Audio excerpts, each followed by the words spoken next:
Halo sahabat Pometik, ketemu lagi dengan gue Alpin, seseorang yang punya komitmen untuk sepak bola Indonesia. Kali ini gue mau ngebahas pertandingan antara Persis Solo melawan Bali United. Dan memang di pertandingan sebelumnya Persis Solo harus kalah dari Persik Kediri dengan skor 2-0. Kita lihat secara statistik.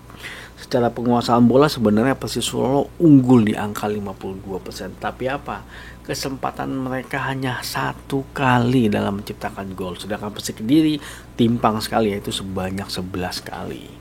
Total operan yang mereka lakukan sebanyak 353 kali dan operan yang berhasil sebanyak 258. Tapi serangan mereka juga lumayan banyak, yaitu sebanyak 112 kali. Tapi apa? Serangan berbahayanya mereka hanya di angka 57, hampir setengahnya dari serangan mereka. Nah, di pertandingan kemarin gue melihat sepertinya memang lini pertahanan dari Persis Solo memang sedikit agak panik ketika mereka diserang oleh Persik Kediri. Makanya mereka tidak bisa mengawal itu dan akhirnya Persik Kediri berhasil masuk ke jantung pertahanannya Persis Solo. Bahkan untuk gol pertama pun lebih karena kelengahan kalau gue melihatnya, lini pertahanan dari Persis Solo yang tidak mampu menjaga pemain dari Persik Kediri. Entah kenapa ketika set piece kok bisa dia bebas sendirian, tidak ada yang mengawal sama sekali. Dan kayaknya memang sudah disetting bahwa bola akan mengarah ke sana, tapi Persis Solo tidak siap kalau bola akan mengarah ke sana. Dan secara pertandingan pun gue ngelihat memang Persis Solo kurang begitu terorganisir ketika mereka melakukan transisi negatif ketika mereka menyerang. Jadi ketika mereka ketinggalan mereka mencoba keluar, tapi ketika mereka balik ke belakang mereka diserang dengan serangan balik yang sangat cepat oleh Persik Kediri dan agak sedikit panik sebenarnya lini pertahanannya dari Persis Solo. Tapi untungnya kipernya cukup tenang kalau menurut gua dan berhasil menggagalkan banyak kesempatan dari Persik Kediri. Ya untungnya kipernya lagi top form sih kalau menurut gua, kalau nggak bisa lebih dari 2-0 skornya. Nah, di akhir babak kedua pun sepertinya pemain bertahan dari Persis Solo agak panik juga, akhirnya melakukan pelanggaran dan akhirnya penalti yang didapatkan oleh Persik Kediri dan semakin meyakinkan bahwa mereka unggul di pertandingan ini, dan ini sangat fatal kalau menurut gua. Nah, dari sisi serangan gue coba lihat Persis Solo juga sangat kurang terorganisir ketika mereka serangan balik. Banyak sekali umpan mereka yang gagal. Dan itu menjadi salah satu faktor kenapa dia tidak bisa menciptakan gol. Bahkan ada satu faktor lagi sebenarnya, tingkat finishing yang entah kenapa kok gue ngelihatnya sepertinya final pass-nya tuh kayak nggak sinkron, chemistry-nya tuh kayak nggak ada. Padahal dulu sih waktu ada sama Nanda dan Sananta menurut gue Persis Solo oke. Cuman karena dipanggil sama timnas jadi tidak bisa diperkuat oleh Ramadan dan Sananta. Ya mungkin ini salah satu faktor juga kenapa ini kayaknya serangan Persis Solo kurang greget ya kalau menurut gua, karena Sananta punya goal getter yang cukup baik kalau menurut gua sekarang. Ya mudah-mudahan dia terus berkembang ya demi kepentingan tim nasional Indonesia. Nah, sedangkan Bali United baru saja menang di pertandingan sebelumnya melawan PSM Makassar dengan skor 3-2. Nah, di pertandingan ini gue gak nonton pas live, akhirnya gue nonton rerunnya karena gue penasaran dengan pertandingan ini. Nah, kita lihat dulu secara statistik ya. Nah, secara statistik Bali United unggul dalam hal penguasaan bola itu sebanyak 66%.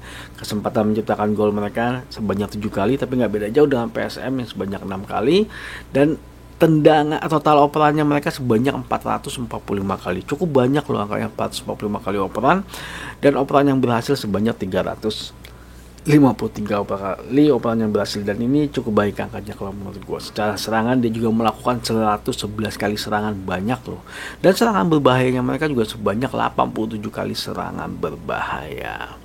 Jadi di pertandingan ini gue ngeliat Bali United awalnya melakukan serangan yang sangat cepat di babak pertama dan dia mendapatkan beberapa kali peluang sebenarnya di awal-awal babak pertama, tapi dia lengah dalam hal set piece dan akhirnya pemain PSM Makassar berhasil menciptakan gol lebih dahulu. Dan gak berselang lama sih sebenarnya pemain Bali United akhirnya berhasil mendapatkan celah dalam perangkap offside yang diterapkan oleh pemain PSM Makassar. Dia bergerak di waktu yang tepat, di saat yang tepat, dan ke posisi yang sangat tepat. Privat Braga berhasil menciptakan tingkat finishing yang sangat baik sangat elegan dan akhirnya mereka berhasil menyamakan kedudukan. Nah, di menit ke-30 ini sedikit diuntungkan sebenarnya Bali United karena ada satu pemain dari PSM Makassar yang terkena kartu merah. Dan sangat disayangkan juga sebenarnya ketika mereka bermain dengan 11 orang, perlawanan yang dilakukan oleh PSM Makassar cukup kuat kalau menurut gue, seperti tidak terlihat bahwa dia bermain dengan 10 orang. Dan di babak pertama Bali United tidak berhasil memanfaatkan itu, bahkan mereka kebobolan lagi melalui set piece tendangan bebas yang karena serangan balik dari PSM Makassar masih terjadi. Nah, akhirnya mereka ketinggalan di babak pertama. Tapi di babak kedua sepertinya Coach Teko melakukan perubahan strategi dengan memasukkan 2 striker bersamaan yang gue lihat, yaitu dengan memasukkan Spaso tanpa menggantikan Jefferson, karena biasanya dia selalu menarik Jefferson dan digantikan dengan Spaso. Tapi kali ini dia berbeda karena mungkin dia merasa karena dia unggul dalam hal jumlah pemain, gue harus menang karena gue ketinggalan. Untuk ngejar ketinggalan, gue masukkan 2 striker di sana, dan sepertinya strategi itu berhasil ya kalau menurut gue, karena memang 2 gol yang tercipta itu adalah lebih karena Spaso tidak terjaga oleh lini pertahanannya PSM Makassar, yaitu seperti dengan adanya 2 striker di sana membuat pemain PSM Makassar bertahannya sedikit terpecah konsentrasinya, dan itu membuat Spaso berhasil menciptakan 2 gol luar biasa. Nah, ada beberapa hal yang sebenarnya gue highlight di sini. Sebenarnya entah kenapa gue ngerasa kok fungsi dari Jefferson itu ketika dia bermain sendiri tuh kayak kurang optimal ya. Gue nggak tahu ya kenapa. Apakah memang belum tune in dengan para pemain yang lain? Kadang-kadang jarang disebut namanya.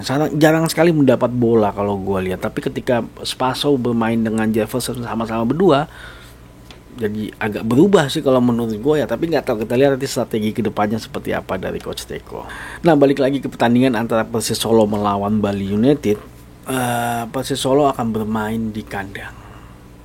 Nah, Persis Solo memang sedikit berubah ketika dia bermain di kandang kalau menurut gue, karena biasanya auranya, semangatnya sangat berbeda ketika dia bermain di kandang. Tapi memang lini depan Persis Solo menjadi isu menurut gua, karena seperti kayak nggak greget gitu. Ketika mereka nggak greget, dia akan sangat susah untuk menembus lini pertahanan dari Bali United kalau menurut gua. Apalagi Bali United saat ini berada di puncak klasemen sementara loh, tapi Madura United belum main ya.